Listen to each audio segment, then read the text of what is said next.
Alam mo ba kung bakit mas mabilis mapagod ang isip, mas madaling manghina ang katawan, at mas parang kumukulubot ang balat kapag nagkakaedad na?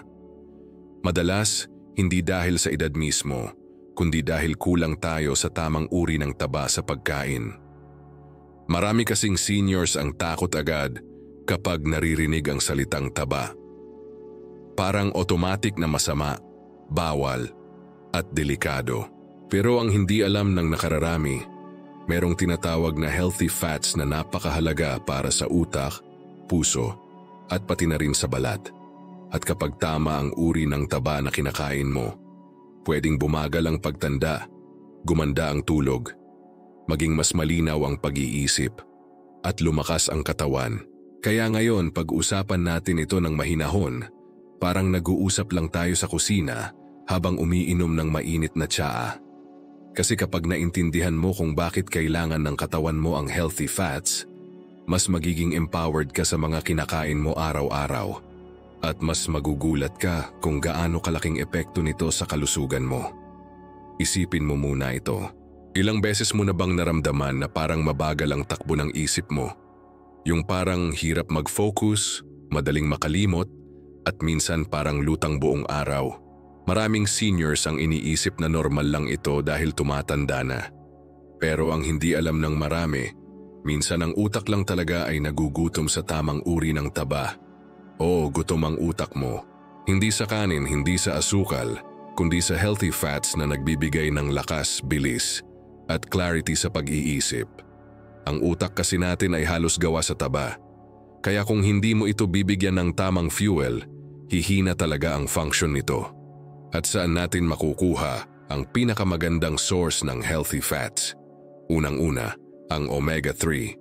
Ito ang superstar pagdating sa brain health. Kadalasang makikita sa isda gaya ng salmon, sardinas at tamban. Kaya kung mahilig ka sa sardinas, good news dahil hindi lang ito mura, napakasustansya pa para sa brain health mo. Ang omega-3 ay parang langis na nagpapadula sa wire ng utak mo. Parang pinapabilis niya ang koneksyon ng isip mo at tinutulungan kang maging mas alerto at mas focused. Kung napapansin mong minsan nagkakandaligaw-ligaw ka sa mga iniisip mo, baka kulang ka lang sa ganitong uri ng taba. Bukod sa isda, meron ding healthy fats mula sa avocado. Maraming seniors ang natatatakot dito kasi sabi nila nakakataas ng kolesterol. Pero hindi totoo iyon kung tama ang dami at tamang kain. Ang avocado ay may monounsaturated fat na nakakapagpababa ng bad cholesterol at nakakataas ng good cholesterol. Kung gusto mong tumibay ang puso mo, hindi lahat ng taba ay masama. Ang ilan dito ay talagang nagbibigay proteksyon sa puso mo. Kapag kumakain ka ng tamang uri ng taba, nakakatulong ito para hindi barado ang ugat mo. Mas gumaganda ang daloy ng dugo, mas nagiging stable ang presyon, at mas nagiging malakas ang puso kahit may edad na. Isipin mo itong parang tubo sa bahay.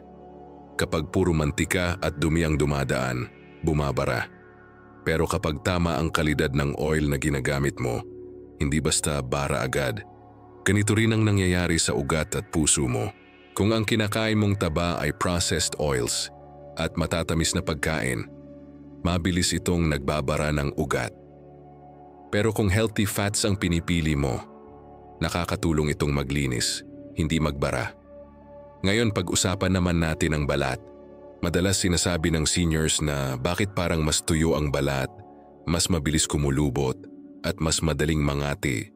Natural ito sa edad pero hindi ibig sabihin ay wala na tayong magagawa. Isa sa pinakamalaking dahilan ng tuyong balat ay kakulangan sa healthy fats. Parang halaman yan. Kahit may tubig, kapag kulang sa nourishment, natutuyo pa rin ang dahon. Ganoon din ang balat mo. Kailangan din niya ng healthy fats para manatiling moisturized, supple, at mas bata tingnan. Kung napapansin mong parang lumalalim ang mga linya sa mukha o parang mas mabilis mag-dry ang balat mo, baka hindi sapat ang healthy fats sa araw-araw na pagkain mo. At hindi mo kailangan bumili ng mamahaling skincare para dito. Minsan, nasa plato mo lang ang solusyon. Halimbawa, ang olive oil. Maraming seniors ang hindi nasasanay dito. Pero kahit isang kutsarita lang sa ulam, salad o itlog, ay malaki na ang maitutulong para sa kalusugan ng balat mo. Nakakatulong ito laban sa pamamaga at nagbibigay nourishment sa balat mula sa loob. Pero siguro iniisip mo ngayon, paano ko malalaman kung tama yung mga kinain ko? Paano magkakaroon ng balance? Ang totoo, hindi naman kailangan ng complicated na diet. Ang kailangan lang ay simple at practical na choices na kayang sundin araw-araw. Halimbawa, kung dati sanay ka sa mantikang paulit-ulit ginagamit, subukan mo itong palitan ng mas malinis na oil o olive oil kung kaya ng budget. Kung kumakain ka ng prito araw-araw, bawasan ito kahit every other day. Hindi kailangan ay eliminate agad, basta unti-unti. Kasi ang katawan ng seniors mas nagre-respond sa slow and steady changes. At syempre, isa pa sa pinakamadaling gawin, dagdagan mo lang ang portion ng isda sa weekly diet mo. Kahit 2 beses sa isang linggo, malaking tulong na iyon para sa heart at brain health. Kapag nasanay ang katawan mo sa tama at malinis na taba, mapapansin mong mas gumaan ang pakiramdam mo, mas gumanda ang tulog, at mas lumakas ang katawan mo tuwing umaga. Ngayong nakuha mo na ang mga unang importanteng impormasyon tungkol sa healthy fats, mas lalo nating palalalimin ito sa susunod na bahagi. Kasi mas marami ka pang dapat malaman tungkol sa iba pang uri ng taba na akala mo masama pero pwedeng maging best friend ng katawan mo. Kung nandito ka pa, comment made it. Para alam kung sumusunod ka pa sa journey natin. Ngayon na napag-usapan natin ang unang mga uri ng healthy fats, mas dadalhin pa natin ito sa mas malalim at mas praktikal na paraan. Dahil ang totoo, maraming seniors ang hindi talaga namumulat kung gaano kahalaga ang tamang taba hanggang dumating na yung mga araw na mabilis na silang mapagod, madaling sumakit ang joints, o kaya parang mababa ang energy buong araw. Madalas iisipin natin na normal lang lahat ng ito dahil tumatanda na tayo. Pero hindi natin napapansin na minsan ang katawan lang natin ay nagmamakaawa ng tamang nutrisyon. At isa sa pinakakinakailangan nito ay healthy fats. Isa sa hindi masyadong napapansin pero napakahalagang uri ng healthy fat ay ang coconut oil. Alam mo ba na ang laman nito ay medium-chain triglycerides? Ito yung klase ng taba na hindi kailangan ng matagal na digestion para gamitin ng katawan. Para itong instant na fuel. Kung minsan pakiramdam mo na parang wala kang gana kumilos, parang bigat ng katawan o parang sluggish ang utak, minsan hindi mo kailangan ng kape. Minsan kailangan mo lang ng tamang taba na kayang bigyan ng mabilis na lakas ang cells mo. Kahit isang maliit na kutsarita ng coconut oil sa almusal o panghalo sa pagkain ay kayang magbigay ng dagdag na clarity at energy lalo sa seniors. Pero syempre, hindi lang coconut oil ang dapat nating pagtuunan ng pansin. Meron din ang tinatawag na polyunsaturated fats. Ito yung klase ng taba na nakakabawas ng inflammation sa katawan. Kung alam natin na pag tumatanda, parang mas madalas na sumasakit ang tuhod, balakang at likod. Minsan kahit hindi naman mabigat ang ginawa mo, parang may naninikip o may kirot. Ang inflamasyon ang isa sa pinaka-silent na dahilan ng mga nararamdaman mong pananakit. At ang polyunsaturated fats mula sa nuts at seeds ay tumutulong para bawasan ito. Maraming seniors ang iniiwasan ng money dahil baka daw tumaas ang cholesterol. Pero ang totoo, kung tama ang klase ng nuts at tama ang dami, mas malaki pa ang naitutulong nito kaysa sa kinakatakot mo. Ang walnuts at almonds ay may healthy fats na kayang magpababa ng bad cholesterol at magpataas ng good cholesterol. Hindi mo kailangan ubusin ang isang supot. Kahit isang maliit na dakot lang sa merienda ay sapat na upang tumulong sa blood flow at sa puso. At kung minsan nararamdaman mong parang namamanhid ang kamay o paa, isa ito sa mga senyales na hindi maganda ang circulation. Kaya malaking tulong ang healthy fats dito. Maraming nagtataka, hindi ba delikado ang taba sa puso?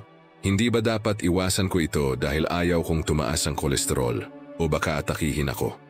Ang sagot ay depende sa taba na kinakain mo. Ang unhealthy fats ang tunay na problema. Ang mantika sa fast food, mga luma at paulit-ulit na mantika sa prituhan, mga processed foods na puro trans fats. Ito ang mga kalaban ng puso. Ito ang bumabara sa ugat, nagpapataas ng presyon at nagpapahina ng puso. Pero healthy fats, sila ang kabaligtaran. Sila yung tumutulong magbukas ng ugat, nagpapaganda ng daloy ng dugo at nagbibigay lakas sa puso. May isang kwento ako. May nakausap akong senior dati, tawagin na lang natin siyang Mang Rudy. Lagi siyang pagod, parang mabagal ang pag-iisip at madalas sumasakit ang joints niya. Dati, puro prito ang kinakain niya dahil masarap at mabilis ihanda. Pero nang sinubukan niyang magdagdag ng sardinas 2 beses isang linggo, konting olive oil sa ulam, at ilang pirasong mani araw-araw, nagulat siya na unti-unti siyang gumagaan. Hindi ito biglaan, hindi ito milagro. Pero napansin niya na mas gumaan ang paghinga, mas naging stable ang presyon, at mas naging alerto ang utak niya. Minsan simple lang ang solusyon pero hindi natin binibigyan ng pansin dahil hindi ito glamorous o hindi sikat.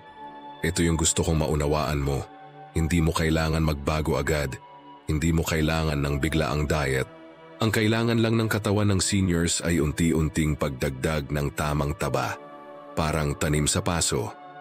Hindi mo kailangan bubuhusan ng isang balde ng tubig. Isang beses lang. Mas maganda yung dahan-dahan pero regular. Ganito rin ang katawan. Kung sanay sa maling diet ng 50 taon, hindi mo pwedeng pilitin magbago sa isang linggo. Pero kung unti-unti mong papalitan ang taba na ginagamit mo, mapapansin mong mas nag-iiba ang pakiramdam mo. Ngayon, pag-usapan natin kung kailan ba magandang kainin ang healthy fats. Ang pinakamaganda ay sa umaga o tanghali. Kapag sa umaga, nagbibigay ito ng long-lasting energy. Kapag tanghali naman, tumutulong ito para hindi ka laging nagugutom at hindi ka naghahanap ng matamis. Kapag stable ang energy mo, mas maganda ang mood mo. Hindi ka iritable. Mas kalmado ka sa mga sitwasyon. At kung ikaw ay senior na medyo mabilis maapektuhan ng stress, malaking tulong ang healthy fats. Ang isa pang malaking epekto nito ay sa memorya. Alam mo ba na maraming pag-aaral ang nagpapakita na ang seniors na kumakain ng sapat na healthy fats ay mas bumabagal ang paghina ng memorya. Mas malinaw ang pag-iisip, mas active ang utak, mas better ang mood. Hindi ibig sabihin ay mawawala ang lahat ng problema. Pero ibig sabihin, mas kaya mong i-handle ang araw-araw na hamon nang hindi madaling mapagod ang utak mo. Kung iniisip mo ngayon na napakadami namang dapat isipin, huwag kang mabahala. Hindi ko ito sinasabi para mahirapan ka. Kaya ko ito ina-explain ng mabagal at simple dahil gusto kong maramdaman mo na kaya mo ito. Hindi mo kailangang magbago agad. Isa-isang adjustment lang at sa susunod na part, pag-uusapan natin ang mga maling akala tungkol sa taba at kung paano gawing practical at budget-friendly ang pagdagdag ng healthy fats kahit nasa bahay ka lang at kahit limitado ang budget. Kung nandito ka pa, comment healthy fats now.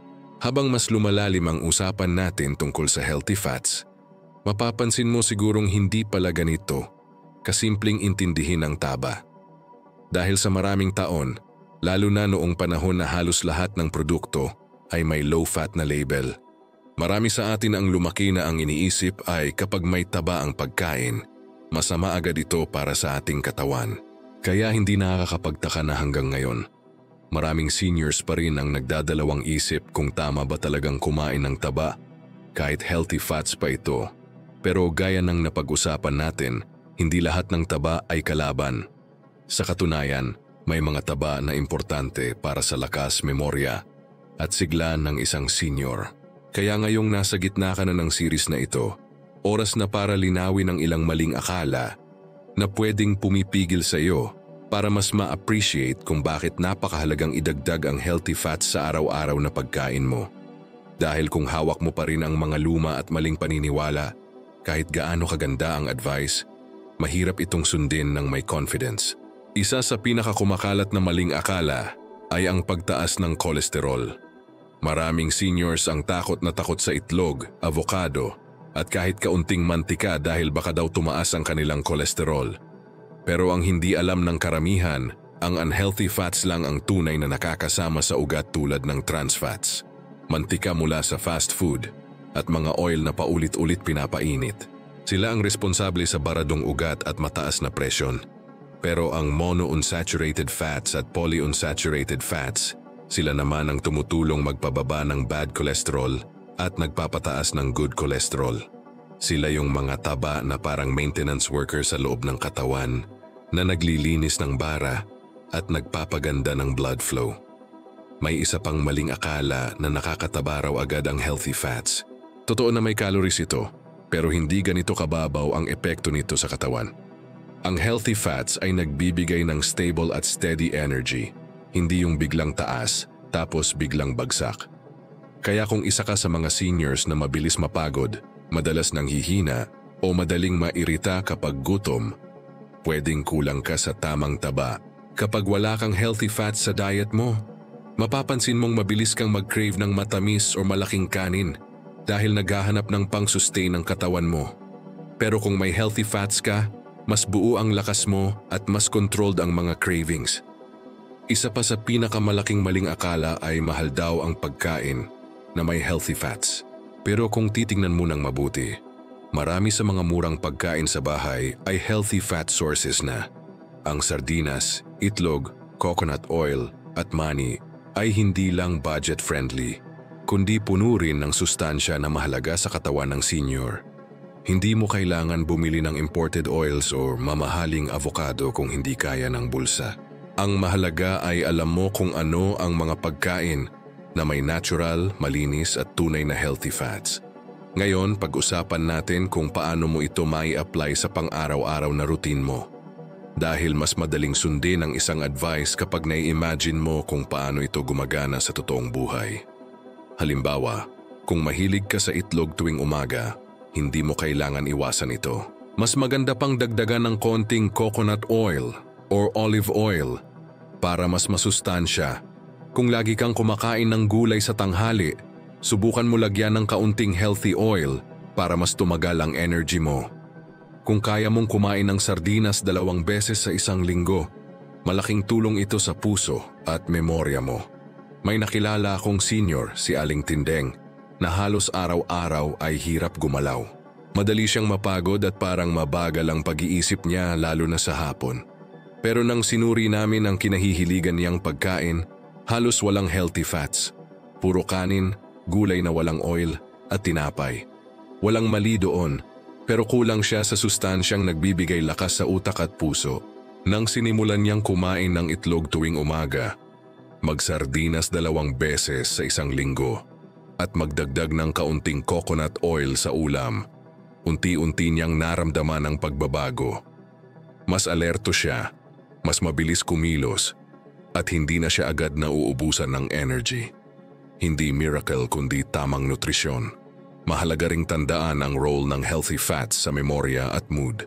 Dahil ang utak ay halos gawa sa taba, kailangan nito ng steady supply ng healthy fats para gumana ng maayos. Kaya kung minsan pakiramdam mo ay mabilis ka ma-overwhelm o parang ang bilis mo mairita, hindi ito dahil mahina ka. Minsan gutom lang ang utak mo sa tamang nutrisyon. Kapag nagbibigay ka ng healthy fats araw-araw, mas nagiging kalmado ka, mas lumilinaw ang pag-iisip at mas kaya mong i-handle ang stress. Ngayong mas malinaw na ang mga maling akalang dapat mong bitawan, at mas naiintindihan mo kung paano gumagana ang healthy fats sa loob ng katawan mo, mas ready ka na para sa susunod na bahagi. Dahil sa part 4, bibigyan na kita ng mga simple, mura, at realistic meal ideas na kayang sundin ng kahit sinong senior kahit limitado ang budget o kahit nasa bahay lang palagi. Practical tayo at zero komplikasyon. Bago ka magpatuloy, i-type mo sa comments ang healthy fat boost para masiguro kung kasama pa rin kita sa journey natin. Ngayong malinaw na sa iyo kung gaano kahalaga ang healthy fats para sa utak, puso, balat, at pang-araw-araw na lakas, dumako naman tayo sa pinakahinihintay ng karamihan. Paano mo ba ito maisasama sa pagkain mo nang hindi gumagastos ng malaki at hindi nahihirapan sa paghahanda? Kasi ang totoo, maraming seniors ang gustong kumain ng tama pero hindi alam kung paano magsimula.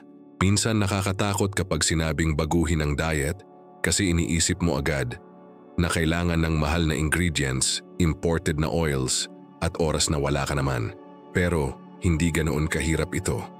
At ang gusto ko ngayong ipakita sa iyo ay simple, tunay na doable, at sakto sa lifestyle ng karamihan ng seniors dito sa Pilipinas. Simulan natin sa almusal. Ang almusal ang pinakamadaling meal kung saan mo pwedeng ilagay ang healthy fats. Halimbawa, kung sanay kang kumain ng itlog sa umaga, hindi mo kailangan baguhin ito. Mas okay pa nga na ituloy mo dahil isa ang itlog sa best sources ng healthy fats at protina. Pwede mong lutuin ang itlog gamit ang kaunting coconut oil para may dagdag na sustansya. Hindi kailangan ng marami, isang kutsarita lang ay sapat na para mabigyan ka ng tamang energy. At kung gusto mo ng mas magaan na meal, pwede mong idagdag ang kalahating avocado kapag kaya ng budget. Kahit simple itong tingnan, nagbibigay ito ng long-lasting na lakas na kailangan mo para hindi ka agad mapagod. Kung mahilig ka naman sa tinapay sa umaga, pwede ka pa ring mag-enjoy nito. Pero mas maganda kung sasabayan mo ng isang source ng healthy fat. Halimbawa, itlog na nilaga o kung mas gusto mo, konting peanut butter para may monounsaturated fats na makakatulong sa puso at utak. Hindi lahat ng mantikilya ay maganda. Pero kung minsan gusto mo talaga ng lasa nito, pwede naman basta huwag araw-araw.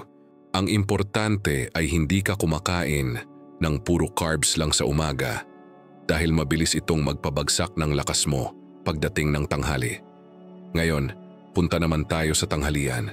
Ito ang meal kung saan pwede mong mas lalo pang maboost ang healthy fats nang hindi napapansin. Kung nagluluto ka ng gulay gaya ng repolyo, pechay, sayote o talong, pwede mong idagdag ang isang maliit na kutsarita ng olive oil or coconut oil bago mo ihain. Hindi mo kailangan paramihin dahil ang goal dito ay dagdag sustansya, hindi dagdag mantika. Pwede ka rin magsardinas kahit 2 beses isang linggo, lalo na kung ang sardinas mo ay nasa olive oil o tomato sauce. Mayaman ito sa omega-3 at mura pa. Kung gusto mo mas masarap, pwede mo itong ihalo sa gulay para mas kumpleto ang meal. Kung palagi kang nagpiprito ng isda, hindi ko sasabihing iwasan mo agad. Pero pwede mo itong bawasan ng kaunti. Halimbawa, imbes na deep fry, subukan mong pan fry na may kaunting oil lang o kaya lutuin mo sa oven kung meron ka. Mas maganda ang lasa, mas magaan sa tiyan, at mas malinis sa puso. At kung minsan gusto mo ng ulam na mas malasa, pwede mo ring ihanda ang isda gamit ang gata. Ang gata ay isang natural na healthy fat, lalo na kung hindi masyadong maalat o mamantika ang pagluto mo. Marami itong good fats na maganda para sa utak at lakas ng katawan. Sa merienda naman dito madalas nagkakamali ang seniors kasi kung ano ang madali yun ang kinakain. Tinapay, biskwit, matatamis, soft drinks, o kung minsan instant pansit. Pero mas madali talaga kung healthy fats ang merienda mo. Hindi ito mahal. Pwede ka kumain ng ilang pirasong mani or peanuts, pwede ring kaunting cashew o kahit roasted na munggo nuts. Kung gusto mo ng mas malasa, pwede kang gumawa ng itlog na nilaga at kainin sa hapon. Isa itong murang merienda pero may protina at taba na tatagal ang energy mo. Isa pa sa practical na paraan ay ang pag-iinom ng mainit na inumin na may healthy fat. Halimbawa, maraming seniors ang mahilig sa kape sa umaga o sa hapon. Kung hindi ka bawal sa kape, pwede mong idagdag ang isang maliit na patak ng coconut oil dito. Hindi mo mararamdaman ang lasa pero mararamdaman mo ang tulong nito sa katawan mo. Kung hindi ka naman umiinom ng kape, tsaa o salabat, ay pwede ring lagyan ng konting coconut oil. Ang ganitong simpleng adjustment ay malaking tulong sa energy at mental clarity mo buong araw. Ngunit para sa hapunan, hindi naman kailangan bigatin. Mas maganda ang magaan na pagkain sa gabi lalo na for seniors. Pwede kang kumain ng gulay na may kaunting healthy oil, isda na steamed o inihaw, o simpleng tofu dish. Kung minsan, ang tofu ay magandang alternative dahil may healthy fats at protina. Kung gusto mo ng sopas, pwede mong lutuin ito gamit ang sabaw ng gulay at lagyan ng kaunting olive oil o coconut oil pagkatapos ilagay sa mangkok. Hindi mo kailangan ihalo habang mainit ang sabaw. Konting drizzle lang pag-serve ay sapat na upang maabsorb ng katawan ng langis. Hindi mo kailangan sundin ang mga ito ng eksaktong-eksakto araw-araw. Ang goal natin dito ay magkaroon ng awareness at magsimula sa maliit na pagbabago. Kapag nasanay ka na, kusa itong magiging parte ng routine mo. Ang katawan mo mismo ang magpaparamdam na mas magaan, mas kalmado, at mas may lakas ka kaysa dati. At ngayong alam mo na kung paano gawing practical ang pagdagdag ng healthy fats sa pagkain mo, handa ka na para sa final part kung saan pag-uusapan natin kung paano mo mapapanatili ang bagong lifestyle na ito nang hindi nawawalan ng gana. Bago mo ituloy ang huling bahagi, i-type mo sa comments ang Nourish with Fats para alam kong kasama pa rin kita sa journey na ito. Ngayong nasa huling bahagi na tayo ng kwentuhan tungkol sa healthy fats, gusto kong bumagal tayo sandali. Huminga ka muna ng malalim at isipin mo kung gaano kalaki ang naitulong nitong mga simpleng impormasyon sa pag-unawa mo sa sarili mong katawan. Maraming seniors ang magaling mag-alaga ng iba, pero pagdating sa sarili nila, nakakalimutan nilang bigyan ng oras ang sariling pangangailangan. Kaya malaking bagay na nakakarating ka sa puntong ito. Ibig sabihin, handa kang magbago, handa kang mag-improve, at handa kang bigyan ng sarili mo ng mas magandang kalidad ng buhay. Sa mga nakaraang bahagi, nakita mo kung paano gumagana ang healthy fats sa utak, puso, balat, kasukasuan, at kahit sa mood mo. Natutunan mo na hindi kalaban ang taba, kundi merong mga uri nito na kakampi mo sa bawat araw na gusto mong gumising na mas magaan ang pakiramdam. Natutunan mo na hindi kailangang mahal ang pagkain para maging masustansya at napag-usapan natin kung paano gawing practical at realistic ang pagdagdag nito sa araw-araw na routine mo. Kaya sa part na ito, gusto kong sabihin sa iyo kung paano mo mapapanatili ang lifestyle na ito habang tumatagal. Una sa lahat, tandaan mo na ang pagbabago ay hindi sprint. Hindi ito paramihan ng pagbabago sa loob ng isang linggo. Lalo na para sa seniors, mas epektibo ang unti-unti kaysa biglaan. Kung pipilitin mo ang sarili mo, mapapagod ka. At kapag napagod ka, babalik ka sa lumang nakasanayan. Kaya ang pinakamagandang paraan ay gawin itong parte ng buhay, hindi temporary diet. Halimbawa, kung kaya mong kumain ng sardinas o isda 2 beses sa isang linggo, gawin mo iyon consistently. Kung kaya mong magdagdag ng kaunting healthy oil sa gulay mo araw-araw, gawin mong routine. Hindi kailangan perfect. Ang importante ay tuloy-tuloy. Isa pa na dapat mong tandaan ay hindi mo kailangan lahat ng healthy fats sabay-sabay. Kahit 1 o 2 lang na consistent, malaking tulong na. Halimbawa, kung ang daily routine mo ay itlog sa umaga at gulay sa tanghali na may konting coconut oil, sapat na iyon para magbigay ng steady energy at magandang epekto sa puso at utak. Kung kaya mong idagdag ang nuts sa merienda o sardinas sa gabi, mas maganda. Pero kung hindi, hindi ka dapat mag-guilty. Ang katawan ay nagbabago lamang kapag consistent, hindi kapag perfect. Pangalawa, dapat mong alalahanin na ang katawan natin ay mabilis magsabi kung may nagbabago na.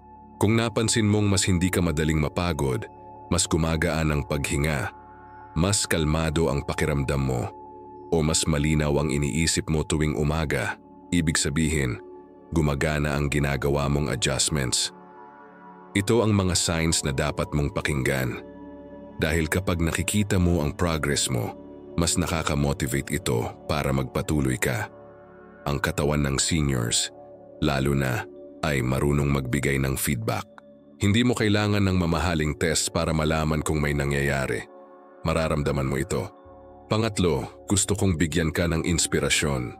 Marami akong nakausap na seniors na nagbago ang buhay dahil lang nagdagdag sila ng healthy fats sa diet nila. Hindi sila nagpunta sa gym araw-araw. Hindi sila nag-crash diet. Hindi sila nagbago ng buong routine. Simple lang. At dahil dito, mas gumanda ang tulog nila. Mas nabawasan ang pananakit sa katawan, mas lumakas ang memorya, at mas naging masaya silang kasama sa bahay. Ito ang gusto ko ring mangyari sa iyo. Hindi dahil perfect ang diet mo, kundi dahil consistent ka sa maliliit na bagay. At panghuli, gusto kong ipaalala sa iyo na ang katawan mo ay hindi hadlang sa pagbabago. Hindi dahilan ng edad. Kahit anong edad mo ngayon, kaya mo pang palakasin ang puso, patibayin ang utak, at pasiglahin ang katawan mo. Hindi mo kailangan tumakbo ng mabilis. Hindi mo kailangan sabayan ang routine ng mga mas bata. Ang kailangan mo lang ay sundin ang kaya mo. Kung ang kaya mong baguhin ay isang kutsarita ng oil sa gulay mo, malaking tulong na iyon. Kung ang kaya mong gawin ay kumain ng isda 2 beses sa isang linggo, sapat na iyon. Kung ang kaya mo ay bawasan ng deep-fried na pagkain kahit kaunti, malaking hakbang na iyon. Huwag mong maliitin ang maliit na progress dahil yan ang magdadala sa malaking pagbabago. At ngayon na alam mo na ang lahat ng ito, nasa iyo na kung paano mo dadalhin ang susunod na mga buwan. Gusto kong ipaalam sa iyo na proud ako sa pag-unawa mo at sa effort mo. Hindi lahat umaabot hanggang dulo ng ganitong usapan. Hindi lahat handang pakinggan ang katawan nila at magsimula ng bagong routine. Pero ikaw, nagawa mo. At dahil nandito ka pa, ibig sabihin handa kang maging mas malakas, mas masaya at mas healthy habang tumatanda. Bago tayo tuluyang magtapos, gawin mo muna itong maliit na hakbang. I-comment mo sa baba ang Fuel with Fats para alam kong committed ka hanggang dulo at handang ituloy ang bagong lifestyle na ito.